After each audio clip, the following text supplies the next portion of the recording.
Assalamualaikum warahmatullahi wabarakatuh. Perkenalkan, nama saya Desi Rade Pratama. NIM 12171414920. Prodi S1 Manajemen Fakultas Ekonomi dan Ilmu Sosial. Baiklah, di sini saya akan menyampaikan materi tentang menjelaskan karakteristik studi Islam berdasarkan latar belakang dan tujuan studi. 1. Studi Islam. Studi dalam bahasa Arab dikenal dengan istilah bahs, yang kandungan maknanya secara kebahasaan adalah mencari sesuatu yang tersembunyi, karena sesuatu yang tersembunyi dari akal manusia juga susah untuk digambarkan dalam benak persepsi. Dijangkau oleh indera, terutama yang sifatnya benda-benda yang maknawi seperti keberanian dan kejujuran. Islam secara bahasa adalah penyerahan dari diri secara total kepada otoritas Allah yang terbukti memiliki keunggulan rububiyah dan kudroh, sehingga pantas disembah uluhiyah. Sedang berdasarkan istilah adalah persaksian bahwa tiada Tuhan selain Allah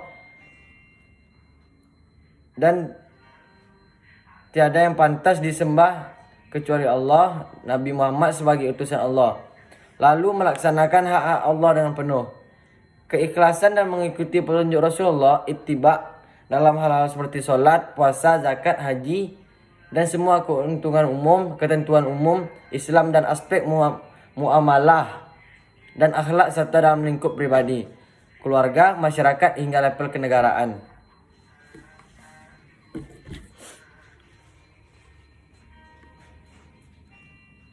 Metodologi studi Islam adalah prosedur yang ditempuh dalam mempelajari Islam dengan cepat, tepat, dan menyeluruh, yakni dari berbagai aspeknya dan berbagai alirannya.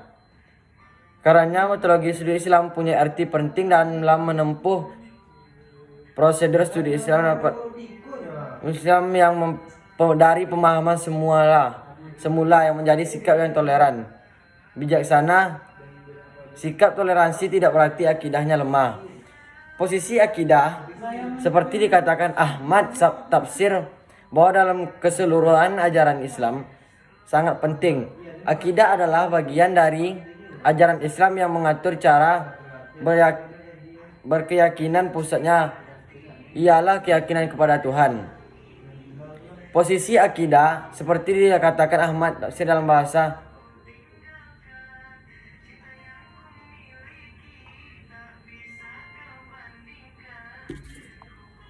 yang mengatur cara berkeyakinan, pusatnya ialah keyakinan kepada Tuhan. Akidah merupakan fondasi ajaran Islam secara keseluruhan. Di atas akidah itulah keseluruhan ajaran Islam berdiri dan didirikan. Karena kedudukan akidah demikian penting, maka akidah seseorang muslim harus kuat. Dengan kuatnya akidah dan akan kuat pula keislamannya secara keseluruhan. Untuk memperkuat akidah perlu dilakukan sekurang-kurangnya dua hal. Yang pertama, mengamalkan keseluruhan ajaran Islam sesuai kemampuan secara sungguh-sungguh. Yang kedua, mempertajam dan perluas pengertian tentang ajaran Islam. Jadi akidah dan diperkuat dengan pengalaman dan pemahaman. Dengan demikian, kehadiran metodologi studi Islam diharapkan mampu memberikan kontribusi nyata terhadap kesejahteraan umat Islam di seluruh dunia.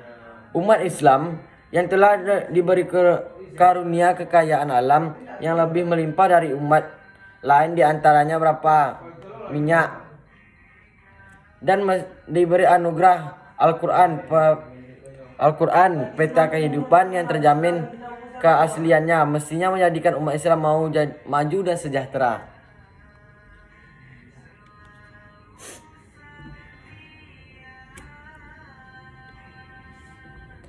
Namun fakta berkata lain, umat Islam terbelakang akibat terjebak pada konflik yang hanya disebabkan oleh perbedaan pemahaman, keagamaan, aliran politik, dan kepicikan berpikir. Kehadiran metodologi studi Islam memiliki peran strategis dan menguak kebenaran ajaran agama dan memberi dorongan kepada pemeluk Islam untuk menerapkan nilai-nilai dan norma-norma Islam dalam kehidupan sehari-hari.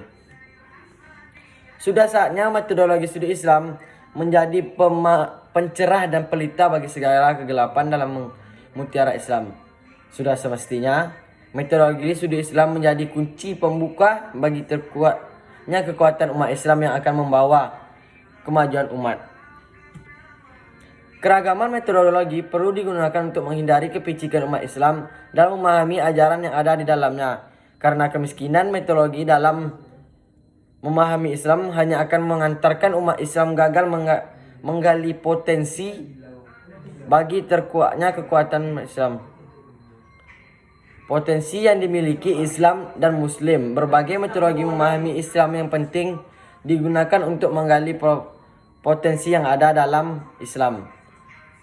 Baiklah, yang kedua, karakteristik studi Islam berdasarkan latar belakang. Studi Islam mulai muncul pada abad ke-9 di Irak, ketika ilmu agama Islam mulai memperoleh bentuknya dan berkembang di dalam sekolah hingga terbentuknya tradisi literer di kawasan Arab pada masa pertengahan. Fase pertama 800 sampai 1100, masa di mana banyaknya bermunculan polemik teologis antara Muslim, Kristen dan Yahudi. Fase pertama lupa. Fase perang salib 1100 sampai 1500. Studi Islam untuk tujuan misionaris mulai pada abad ke-12 pada masa Peter Agung pada tahun 1094 sampai 1156. Seorang biarawan Clary dari Prancis. Fase ketiga, fase reformasi 1500 sampai 1650. Sejalan dengan Eropa memasuki periode perubahan keagamaan, politik dan intelektual pada abad ke-16.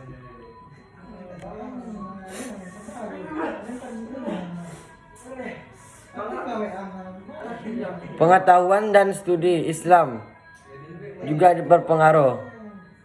Fase pertemuan dan pencerahan 1650-1900 secara umum, agama mulai dipandang dengan cara berbeda pada masa pencerahan Eropa. Pengakuan atas pemeluk agama lain yang tidak dianggap bidah lagi oleh Kristen merupakan suatu aspek penting dari konsep baru tentang agama. Akibat dari perkembangan ini adalah cara pandang terhadap kehidupan dan misi Nabi Muhammad. Pada akhir abad ke-18, beberapa sarjana melihat Muhammad sebagai seorang dai agama yang lebih alami dan rasional daripada Kristen.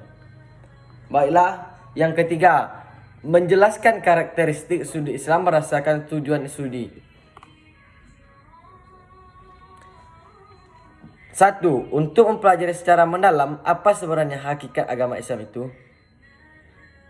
Studi Islam dilaksanakan atau asumsi bahwa sebenarnya agama diturunkan oleh Allah untuk membimbing dan mengarahkan serta menyempurnakan pertumbuhan dan perkembangan agama-agama dan budaya umat manusia di muka bumi ini.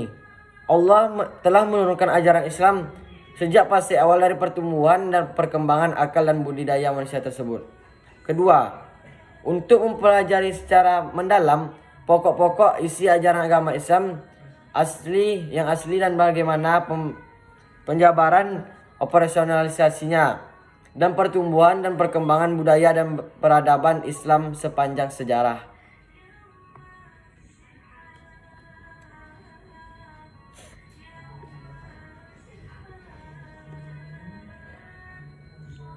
Bahwasanya pokok-pokok Islam ajarannya ini sesuai dengan fitrah manusia, potensi dasar. Dari potensi fitrah, inilah manusia mampu mengatur dan menyusun suatu sistem kehidupan. Dengan kata lain, pokok-pokok isi ajaran agama Islam tersebut mempunyai daya adaptasi dan berinteraksi dan di setiap sistem hidup dan lingkungan budaya yang dijumpainya. 3. Untuk mempelajari secara mendalam sumber dasar ajaran agama Islam yang tetap abadi dan dinamis. Agama Islam sebagai agama sanawi terakhir yang membawa ajaran-ajaran yang bersifat final, mampu memecahkan masalah kehidupan manusia, menjawab tantangan dan tuntutannya sepanjang zaman. Sumber dasar ajaran agama Islam tetap aktual dan fungsional terhadap permasalahan hidup dan tantangan secara tuntunan perkembangannya. Yang keempat, untuk mempelajari secara mendalam prinsip-prinsip dan nilai-nilai ajaran Islam dan bagaimana realitasinya dalam mengarahkan serta mengontrol perkembangan budaya dan peradaban manusia pada zaman modern.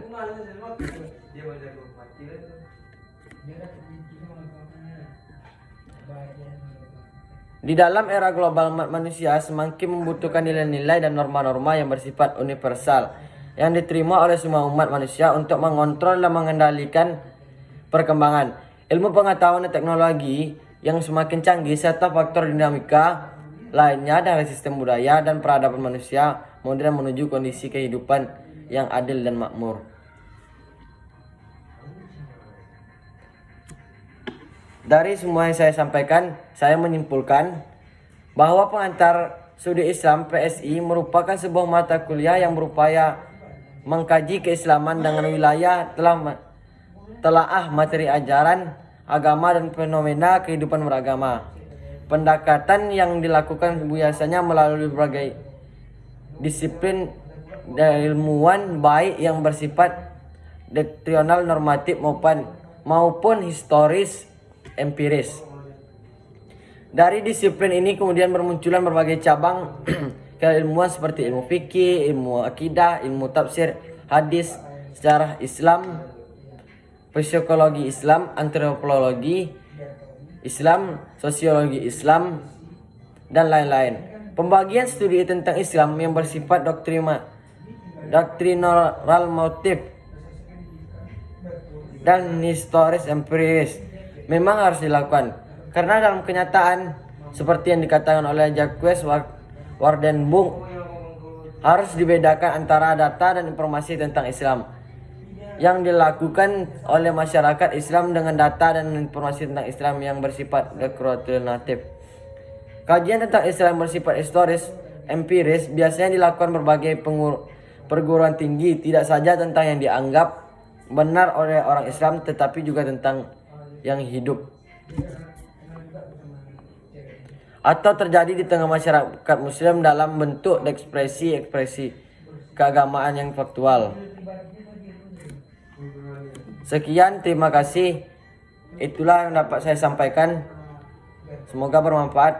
Wassalamualaikum warahmatullahi wabarakatuh.